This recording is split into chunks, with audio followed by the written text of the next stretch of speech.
Zaidi ya watu 200 wamepoteza maisha kutokana na mafuriko yaliyotokea wiki iliyopita katika eneo la kaskazini katikati mwa Nigeria, kwa mujibu wa kamishna wa masuala ya kibinadamu wa jimbo la Niger. There are so many people in their houses sleeping, some are still in the morning sleeping. So many people, in fact, we cannot count them unless we're able to see the body to count. If not, they are uncountable as at now. Even myself, I lost a brother. Mamia wengine bado hawajapatikana na wanahofiwa kufariki dunia, wakati huu shughuli ya uokoaji ikiendelea ili kuitafuta miili mingine zaidi ya 200.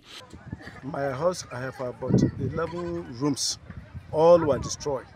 No food, everything.